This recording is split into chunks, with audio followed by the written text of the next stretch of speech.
রহমতের নবীকে দেখে চিনবে না? বলে চিনি না আমি। আর সাথে সাথে রব্বে কারীমের তরফ থেকে গাইবি আওয়াজ আসবে। আল্লাহ তাআলা বলবে, ও ফেরেশতা, এই নাফরমানের আর কোন সুযোগ দিও না, একে ধরো। এর আর সুযোগ দিয়া কোনো লাভ নাই, একে ধর। আমার দেওয়া পানি, আমার দেওয়া বাতাস, আমার দেওয়া সূর্যের আলো, চাঁদের আলো, আমার দেওয়া জমিনের ফল খাই, ফসল খাইলো, গাছের ফল খাইয়া, নদীর মাছ খাইয়াও বান্দা আজান শুনে মসজিদে যায় নাই। আলেম ওলামারা নামাজের দাওয়াত দিত, নামাজ পড়ে নাই, বরং বাহাদুরি করত, নামাজ পড়ে কোনো লাভ নাই, রোজা রাখিয়া কোনো লাভ নাই।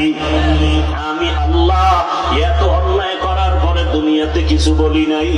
আমার মহব্বত বাদ দিয়া আলেম ওলামাদের গালাগালি করত, নিজেও পর্দা করত না, যারা পর্দা করত তাদের গালাগালি করত। আল্লাহ বলবে, ফেরেশতা, একে আর কোনো ছাড় দিয়া লাভ নাই, এর কবরটাকে দুই দিক থেকে এত জোরে চাপ দাও, এর কবরটা জাহান্নামের সাথে রাস্তা বানায় দাও।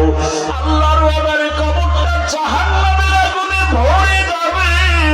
আল্লাহ বলবে, কবরের মাটি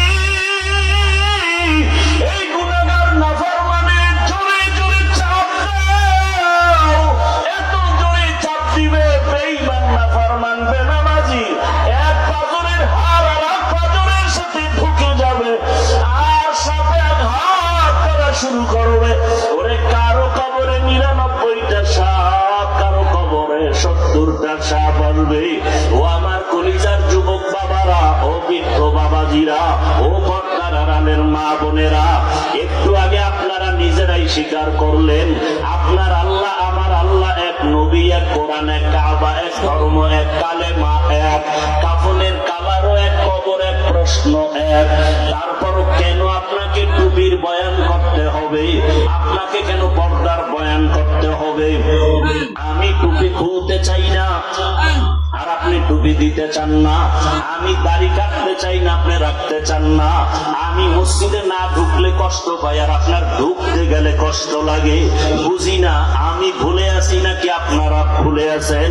এরপরেও তো পাও ধরে ধরে উলামায়ে কেরাম আপনাদের বুঝায়, এত বিরোধিতা করেন, তারপরও কোন উলামায়ে কেরাম গালি দেন না। আরে সরকারি চাকরি করে, বেসরকারি চাকরি করে যারা, দৈনিক 8 ঘন্টা ডিউটি, মাসে 20,000 টাকা বেতন পায়, নিম্নে আরো কত বেশি পায়, আবার বিভিন্ন ভাবে আরো ইনকাম আছে। কিন্তু একবারও কি ভাবছেন বিবেক দিয়া, একজন আলেম মসজিদে ইমামতি করতে গিয়া 24টা ঘন্টাই ডিউটি করে, বেতন 10,000, গ্রাম এলাকায় 5,000-এর বেশি দেওয়া হয় না, তাও মাসে মাসে ক্লিয়ার না। একজন ইমাম 24 ঘন্টা 12 মাস ডিউটি করিয়াও বেতন ঠিক মতো না পাইয়া কোনদিন ইমাম কোন কমিটির বিরুদ্ধেও বলে না, বদদোয়াও করে না, বরং মুনাজাতে চোখের পানি ছেড়ে দোয়া করে, হে মালিক, এলাকায় শান্তি দাও, ব্যবসায় বরকত দাও, কবরওয়ালাদের জান্নাত বানায় দাও, অসুস্থ রোগীরে সুস্থ বানায় দাও। ওলামায়ে কেরাম এত কষ্ট করিয়া নিঃস্বার্থভাবে আপনাদের পেছনে দৌড়ায়। ও আল্লাহর বান্দারা, এরপরও যদি আলেমের কথা না শুনিয়া বিরোধিতা করিয়া কবরের বিছানায় পড়িয়া যান, আল্লাহর ওয়াদার হয়ে যাবে জাহান্নামের ফেরেশতাকে ধর। ওরে আমি এদের আর কোনদিন ছাড় দিব না, এদেরকে কিয়ামতের দিন টানতে টানতে জাহান্নামের দিকে নেওয়া হবে।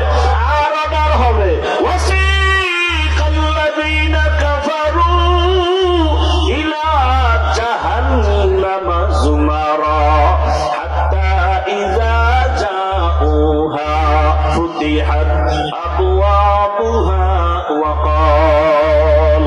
আল্লাহ তাআলা জাহান্নামের অর্ডার করবে, কে ধরে নাও। কিয়ামতের ময়দান এমন কঠিন ময়দান হবে। আম্মা জান আয়েশা বলেন, একদিন দেখি রহমতের নবী আমার হুজরায় বসে গুনগুন করে কান্না করেন। আমি আয়েশা ভয় পেয়ে গেলাম, বুঝি আমার বেয়াদবি হয়ে গেল। আমি গিয়ে জিজ্ঞাসা করলাম, ইয়া রাসূলুল্লাহ, আপনি কাঁদেন কেন? মায়ার নবী কয়, আয়েশা, আমার যখন খাদিজার কথা মনে পড়ে চোখের পানি ধরে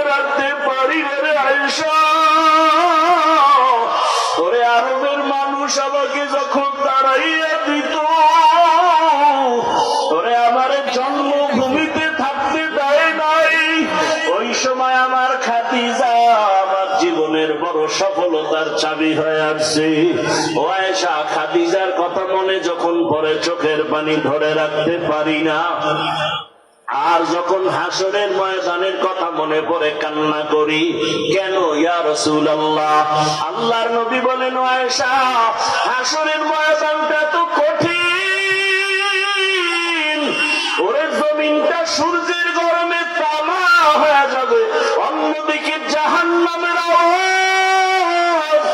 ওই সময় আমার আল্লাহ রাগান্বিত আওয়াজ দিতে থাকবেন, লিমানিল মুলকুল ইয়াউম লিল্লাহিল ওয়াহিদিল কাহ্হার। এমন আওয়াজ দিবে, হাসরের ময়দানটা থরথর করে কেঁপে উঠবে। এত কঠিন অবস্থা হবে, জাহান্নাম চিৎকার দিয়ে বলবে, আল্লাহ, বেনামাজি আমার পেটের মধ্যে দাও, তোমার গুনাহগার বান্দা বান্দি আমাকে দাও, ক্ষুধা লাগছে।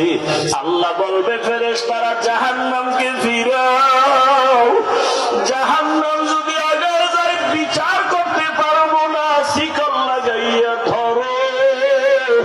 70,000 শিকল লাগাইয়া জাহান্নাম কেমন ভাবে আঁকড়াইয়া ধরবে।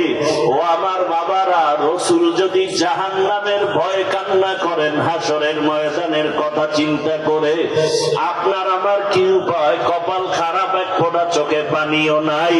ওরে ডানে বামে তাকাইয়া দেখো, এই বান্দার চোখে কেন পানি? ওরে ও টাকার জন্য কাঁদে না, বাড়ির জন্য কাঁদে না, ওর অন্তরে জাহান্নামের ভয়, ওর অন্তরে হাসরের ময়দানে সূর্যের গরমের ভয়।